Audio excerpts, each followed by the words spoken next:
I'm going to introduce all of the panel members, and then each one of them is going to take about 5 minutes to give their thoughts on this topic and what the challenges and opportunities are for the future. And then we'll have an opportunity for audience participation to ask questions and discuss this issue with the panel. Our first panelist will be Scott Nagel, who grew up on a corn and soybean farm near Winnebago, Minnesota. He graduated from the University of Minnesota in St. Paul with a Bachelor of Science degree in Agricultural Economics in 1998. He was employed with Benson Quinn in 1998 and then began working with ADM in 1997 with ADM's purchase of Benson Quinn. His responsibilities have included freight trading and spring wheat, cash, and future trading. And in 2008, he was named president of ADM-Benson Quinn. Our second speaker will be Mahendra Mishra, who has close to 15 years of experience spanning the iron ore, thermal power, and petroleum refinery industries across 2 continents, Asia and North America. He has held several technical and commercial responsibilities with Essar Group in the areas of commercial contracts, project development, and plant operations. In his current role at Essar Steel, Minnesota, he has supported the execution of strategic contracts in the areas of sales, power, and gas transportation, and is leading the development of rail service arrangements. Our third speaker will be Steve Weiby, who's Vice President of Transportation at C.H. Robinson. Steve started his career at C.H. Robinson in 1998 as a transportation sales representative before working his way up to branch management positions at Chicago International and Hartford branches.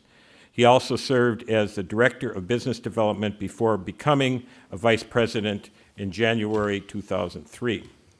And our fourth and final speaker will be Major Gregory B. Pace, who is Division Supply Officer, Assistant Division Supply for the 3rd Marine Division. He's had a distinguished career in the U.S. Marines, and he's currently serving as a fellow with the U.S. Chamber of Commerce, as Matt Rose mentioned, working on a supply chain project for the Chamber. So we'll begin with our first speaker, who is Scott Nagel. Thank you, Lee. Mine is a bit of a story that developed a little over a decade long. When I started in the business in the late 80s, I was in the trading side of the business, and we moved grain in 1, 5, and 10 car units. And in the early 90s, the railroads moved the industry to 25 car rates, and the industry expanded. And then we moved to 50 car rates in the mid-90s.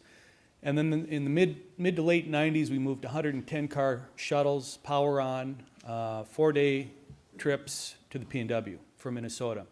And prior to that, it'd be 2 to 3 weeks, very unreliable service, a lot of cost involved in unknowns in the logistics of moving that product. And then coincidentally, or maybe not so coincidentally, in the late 90s, China was typically a net exporter in a small way of soybeans.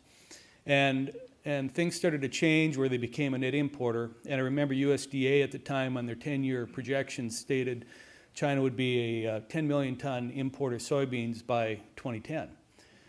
Well, last year, in this marketing year, 2013, they're going to import 60 million tons. This next marketing year, they're going to import 69 million tons. Okay? And now what's developing in the corn market, China is generally a very small exporter, importer, but we're starting to see the same phenomena develop where they're starting to become a more consistent importer of corn. And we're getting all kinds of projections, but it could be 20, 30 million tons. So as all this develops, it's an interesting partnership between the railroads, the grain industry. This is all happening together. It's almost like a partnership of the railroad is starting this process, and it's you could say it's forcing the industry to expand, but they are. And we're building greenfield shuttle facilities in the interior, which is improving efficiencies to Minnesota farmers. We're eliminating the extra logistical cost of moving grain. The Pacific Northwest, which is a primary export market for this region, is building greenfield export facilities more recently, and just about every facility out there is expanding. And so we've created really the best infrastructure system in the world. Now, the challenge I think we have going forward, you know, and we talked about Brazil a little bit. Brazil in the late 90s was producing 35 million tons of beans, while the U.S. was 75. And this year it's projected Brazil will produce 88 million tons and the U.S. will produce 85. And so they've expanded just as fast. They're catching up, but they have significant logistic concerns. So I think, you know, a challenge to the industry is we've got the best system in the world, in my opinion, but we have other competing areas of the world that continue to improve and are trying to catch up. And we need to do all the things we can to continue to keep the competitive edge against other areas of the world.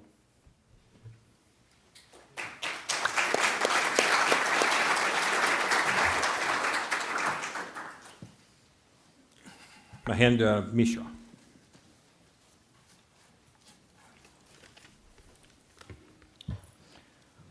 I guess I'll start with giving a brief background on Essar Group and the Essar project. Essar Steel Minnesota, the company I work for, is part of the Essar Group. It's a global conglomerate based out of India, having presence in all the major sectors of an economy, be it steel, oil and gas, power generation, shipping, ports, and construction. Essar Steel Minnesota, here in the northern Minnesota, as we call Iron Range here, is constructing a 7 million ton iron ore through pellet production facility, constructed at a capital cost of $1.7+ billion. We have access to 2 billion ton plus of iron ore resource. We are blessed with that as a state of Minnesota, for the state here. That translates to more than 85 years of operational life while running at the 7 million ton capacity. So that's jobs for the next several generations to come. Just a brief perspective on Iron Range and the mining. A lot of my comments will come from the mining sector. In US, Minnesota's Iron Range and the Marquette Range in Michigan state, those are the only two regions which supply the iron ore to the US steel mills, of which more than 80% come from the Iron Range here, close to 40 million ton in the year 2012. So there is a huge role that mining has to play in the state's economy. And railroad freight and mining go together. Back from the days of the red ore, the natural ore, 1920s, railroad transported close to 25 million ton back then, rose up to 60 million ton in the 50s, and then it's down to around 40 million ton, and will be close to 50 when we'll be up and running late next year. So it has a huge role to play. It goes hand in hand. And why is that? Iron ore mining has got two critical aspects to it. One is volume. When I mentioned the capacity of our plant, which is under construction, it's in million tons. It's 7 million tons. So we're talking about moving millions of tons of material from one point to other. And the second aspect is location. We are on the Iron Range in northern Minnesota. That's where the iron ore resource is. And where are the steel mills? They are located either in the lower Michigan region, or more recently, the trend is, given the abundance of gas supplies, the trend is to move further down south. So it's a long haul if you see the US state map, US country map. You have to move the product from Minnesota to Alabama or Gulf Coast, or at least to the Lower Lake region. So given those two aspects, rail play an extremely important role in ensuring that the mining operations, the current and future ones, continue to remain profitable and avoid the cyclicity of what is common to any commodity business. Going forward on the challenges and opportunities that on behalf of from a miner's perspective that I see, this region is blessed with a very robust infrastructure, so it provides a lot of opportunity. But at the same time, there is a need to recognize that the mines, the last one was developed in mid-1970s, and the next one is what, after that is what we are building. They are aging, and they are exposed to inflation pressures and other wage-related pressures like any other industry. But one common aspect to mines is when they age, the ore either goes deeper or you have to go longer. So the operating cost increases disproportionately compared to any other industry. So I guess freight being such a key cost driver in delivered product for a mine, that recognition need to come that the operating cost, the mines are facing increasing operating cost. A lot of reference was made to Brazil and China.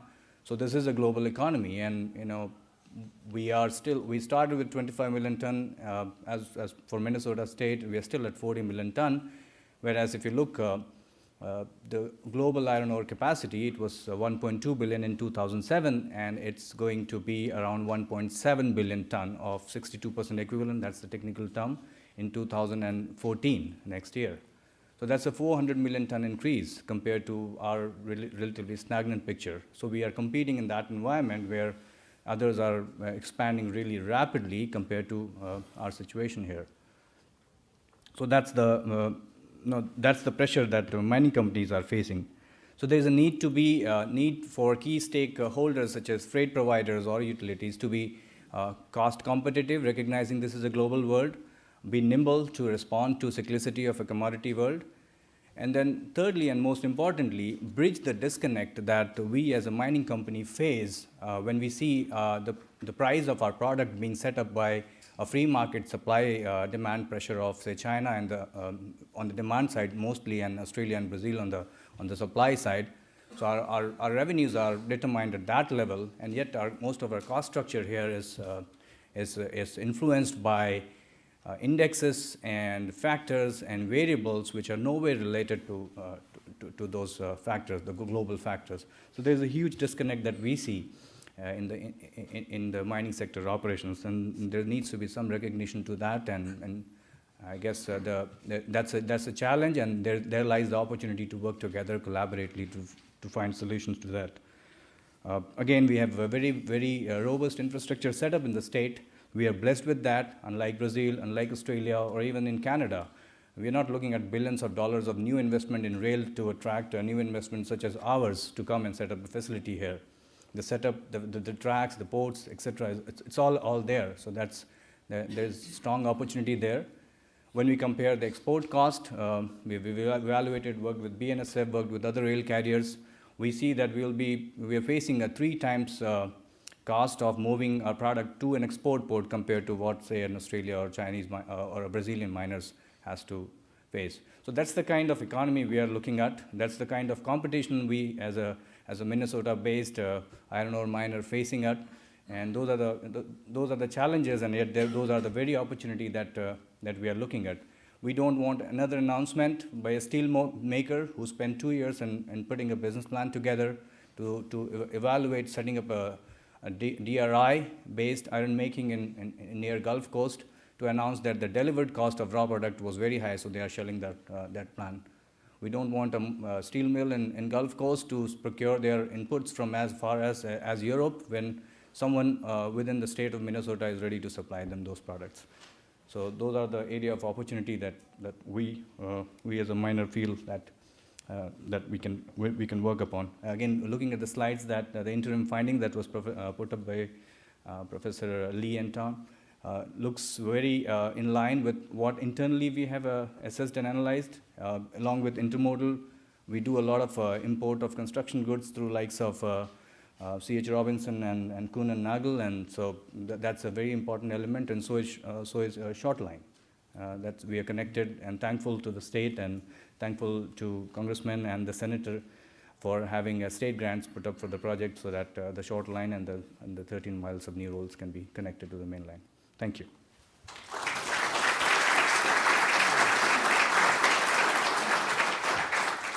Our next speaker is Steve Weiby from C.H. Robinson. Good morning. I guess I'd start by just introducing C.H. Robinson to many of you that may not know who we are. We're a business-to-business services company that provides insight and guidance, systems, people, and support to companies of all sorts and kinds in developing their logistical practices and helping them execute, save money, and ultimately drive better productivity, efficiency, and performance. That includes 10 million shipments a year of all sorts and kinds, which includes, for us, as an example, tens of thousands of shipments on the BNSF with our own private containers that they're the primary railroad to support us on. And in fact, in 2012, they were our rail carrier of the year. So we're very happy to have to work in conjunction with them here today. When I think about the competitiveness issue and how Robinson is involved in this part of the economy, the part I would just bring up is, while this is certainly a large company issue, it's also a small company issue, and in particular, as that suits the intermodal industry of combining rail and truck transportation. We support tens of thousands of companies with we have 11,000 employees in 275 locations around the world, and 1,800 of those employees are in Minnesota, where we have our corporate headquarters here in Eden Prairie. So making certain that we think of this not only as a large company issue, but it's a small company issue. This is the companies that are innovative, that are growing for tomorrow, that will be tomorrow's large companies, that, like Minnesota, that has so many strong headquarters and so many strong companies that have been developed here in Minneapolis. And I look forward to the rest of the panel.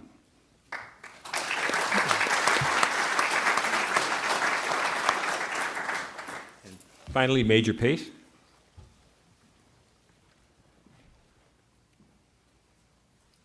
My name is Greg Pace, coming from the U.S. Chamber of Commerce, and as mentioned before, I'm a primary duty as a U.S. Marine, and I'm there on a 12-month stint as a fellow. And one of the departments that I'm working in is the transportation and infrastructure, which is a very exciting thing for me. It's something that I kind of always dealt with in the military itself, and now having the chance to work the other side of the table is very, very exciting. So one of the projects that the Chamber is undertaking is to look at transportation infrastructure from a supply chain perspective. So we know we have multiple members out there that have varying issues, from whether it be a production issue, whether it be a transportation issue, or whatever that issue may be in the supply chain, but trying to bucketize those issues so that we can generate some synergies so that we can go after some of these things and try to get some of the problems that they may be having resolved. So sort of to go out and sense what's happening in the business community, what issues may be transpiring so that we can go out and provide the appropriate advocacy for our members to help them break down some of those walls, particularly in the transportation infrastructure departments, and have some of those tasks that they're trying to get accomplished to have them accomplish those tasks. So again, we're looking at every thing from the policy issues to the legislative issues that the companies may be having. And that'll be all.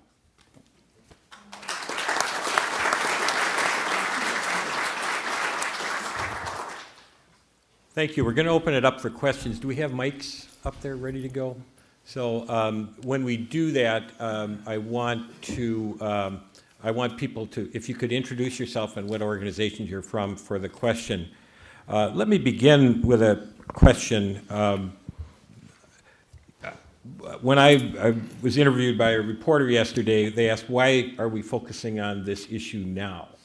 And I think there are a lot of reasons for it. As I mentioned, we're not the only study that's going on at this point. But one of the things that I wondered about is are there new things happening in industry or in the way in which supply chains work, or the tools that are changing, that are making a difference today, that as opposed to 10, 20 years ago? Are there new things that we should be, that are maybe making this either more important or different than it's been in the past? And whoever wants to take that question, I guess. Go ahead.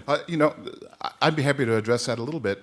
I think there's a pretty enormous change actually going on in the centralized management of transportation and logistics.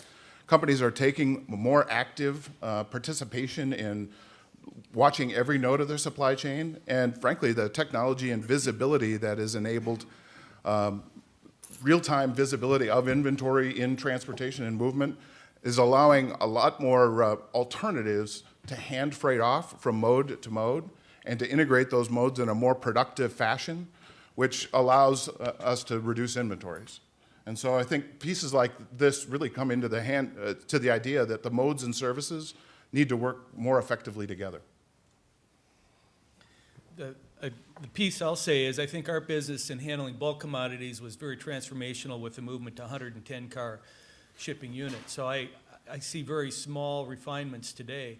I think the challenge our industry is very concerned with is the expansion in the oil industry and the challenges that could put on the infrastructure. And Mr. Rose talked about the $4.3 billion. I suspect a good share of that is for passing tracks and upgrades in that industry that has moved incredibly fast. But I think where we've created a very, very efficient system of moving grain from the interior to port and as soon as you anticipate logistical challenges, you price that into your business, and then it makes you less competitive, and then it takes it back generally to the producer in Minnesota who pays for it. So the support of government, of not putting roadblocks into that development, I think is very important for our industry going forward. Okay. Questions or comments from the audience? Okay.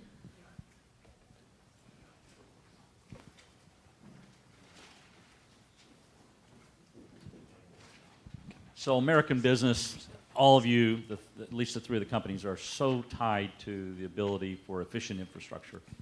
And when we think about the highway network since the 50s, 60s build out, we've only expanded about 8% more miles to it, and we've grown 100 million people in our country, and our GDP has doubled, and that's what we're all feeling in terms of congestion costs. How do you all get your head around the revenue side of the highway, the gas tax? When you're dealing with your companies in terms of supporting various policies, is it are you proactive in terms of understanding the need to increase those revenues, or do you think that there's still a lot of inefficiencies in terms of how the highway dollars are being spent, so you don't want to increase it? And same thing even with the river system, right? I mean, both of those are the publicly funded systems of our country. It feels like significantly underfunded, or at least significantly a point where the right investments aren't being made to increase throughput.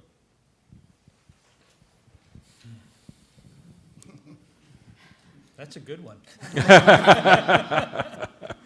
Well, I can give an easy answer. As a new mine that we have most of our products going through rail, almost all. Very less coming in through intermodal operations. We have imported equipments from Europe on water and through on truck. So we have invested very little in terms of public policy support or initiative on the two systems that you just touched. Right now our focus is more on seeing what are the rail systems operating in this country and how to get best use of those using current system. So that's a small answer. This maybe doesn't answer your question, but the area that I'm seeing a huge challenge in rural areas on road structures is it gets right down to the township level. And you see so many areas that just flat out don't have the funding. And I think the state highway system or the federal highway system, my perception is better funded. It's maybe not sufficiently funded, but it's much better funded. And as you get into smaller forms of government that support road infrastructure, it's not there. And we focus here a lot on the rail freight transportation piece, but generally speaking, a truck still has to get it to the railroad.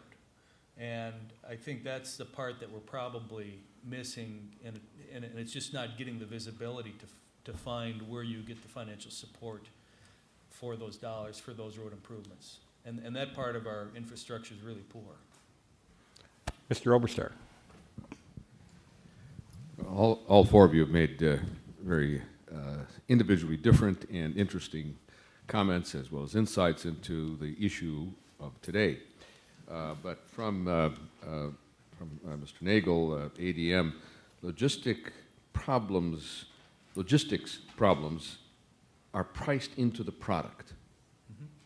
That's something that is not generally understood, generally appreciated. I want to ask you to, and C.H. Robinson to dig in a little deeper on that issue. Several years ago, I asked UPS to calculate the cost of delay of delivering their packages in rural and urban centers. They did a nationwide survey, found that for every 5-minute delay, it cost UPS $100 million. It expressed in overtime pay to drivers, late delivery fees to customers, as well as the cost of bad roads to their vehicle systems. General Mills, some years ago, in advocating for an increase in investment in Minnesota's transportation funding, did a survey of their delivery fleet in the metro area. They found for every mile an hour their trucks traveled below the speed limit, it cost them $2 million.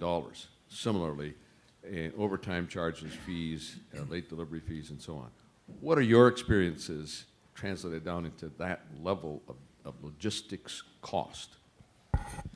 Well, in our business, most of it is in a very defined penalty system where there's an incentive to load cars fast, and if you do that, you get paid an incentive. So the railroad does incent you to do that, but then if it doesn't happen, there's demurrage. On the destination side, it's the same thing. You have destination demurrage on rail, you have demurrage on vessels. Most of our cost today is if we're pricing logistical costs in today are more related to weather. You know, anticipating poor weather that's going to slow your chain down. I think the business is competitive enough, and the railroads have provided a fairly high level of reliability and service that as an industry we don't price much of that in to the marketplace today versus 15 years ago. And I guess from our perspective, a lot of what we do is work with shipping customers. And probably the biggest effect for us isn't in those individual direct costs.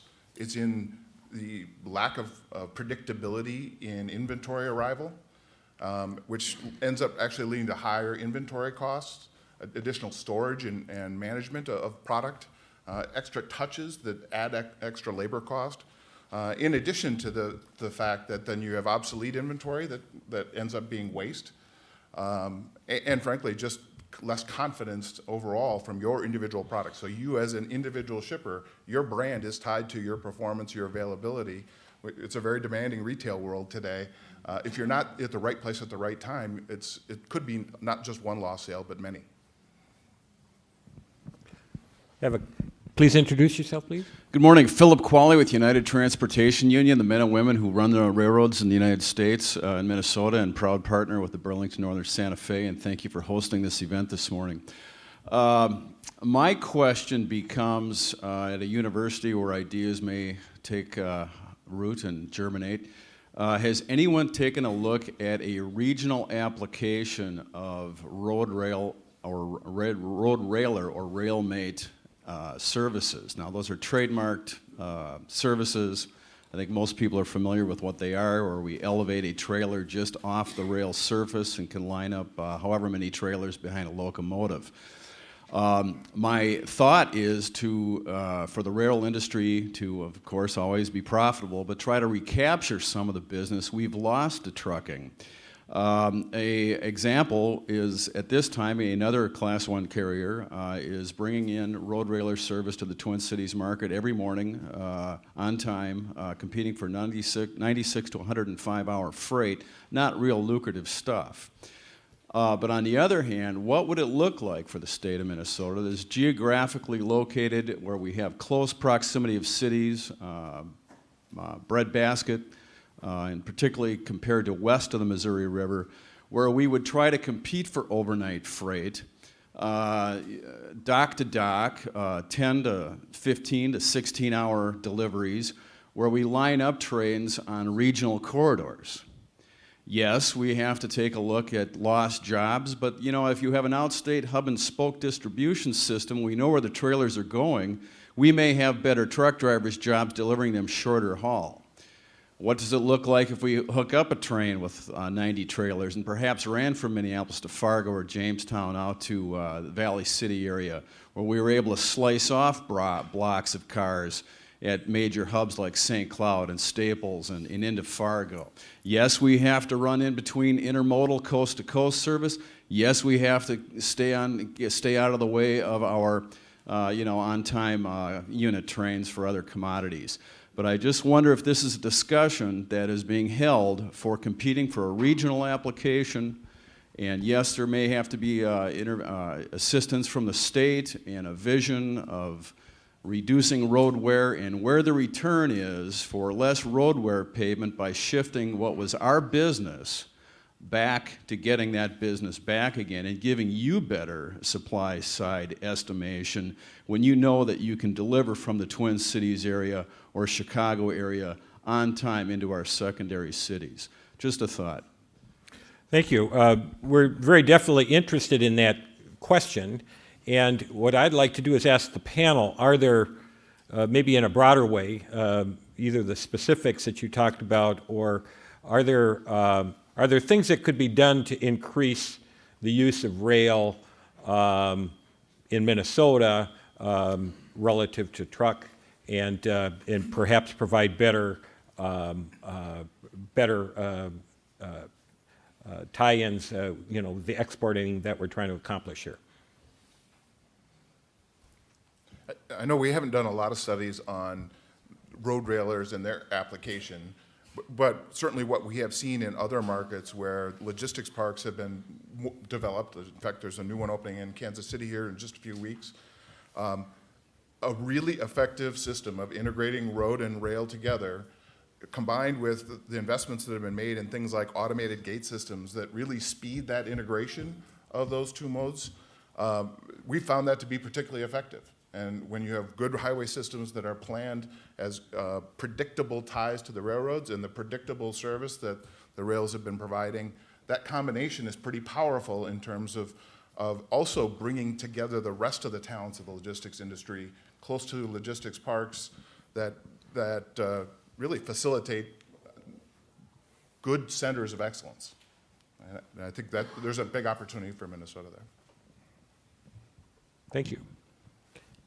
Yes, please introduce yourself. Yeah, hi Lee. My name is John Appitz. I'm with the Minnesota Regional Railroads Association. And I want to drill down a little bit into the question that Mr. Rose asked and the answer that you offered, Scott. And that goes to the question of how we pay for this. The commission that he dealt with talked about, amongst other things, and got the most attention with regard to revenues and how we're going to pay for the infrastructure that needs to be had, as you're saying, Mr. Nagel, at all levels. You referenced the township roads, and it goes all the way up the ladder. Mr. Hornstein, Mr. Beard, Mr. Dibble are all wrestling with the question of how we're going to do that here in Minnesota, and they've been put to the test of trying to bring business to the table to support some sort of increase in the revenues that are needed to fix the system. In other words, we're talking about a gas tax increase, we're talking about other sorts of tax increases directly related to transportation. You are champions of the business community, obviously. Is there, how do we get, if you think it appropriate, how do we get the business community invested in the idea that they have to help us pay for or have to encourage paying a higher cost of gas and other sorts of inputs to build this infrastructure back up? And that's not even a railroad question. And I want to talk about railroads later on, but I think that's part of where Matt was going, and I'd love to hear a little bit more about your impressions. I think we should tax the railroads. They're the ones that get the benefit of the grain coming to the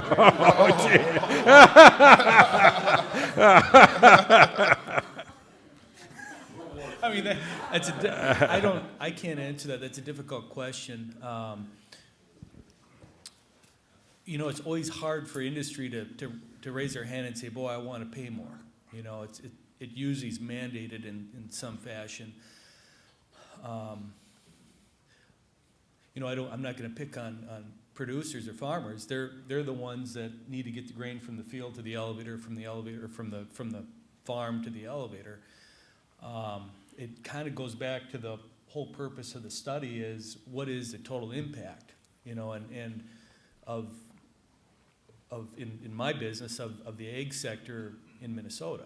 You know, it also impacts the local town and the dealership, and you know, it's this chain of economic value that goes a lot of ways, and everybody benefits. So how you go back and distribute costs, you know, I don't know how you do that.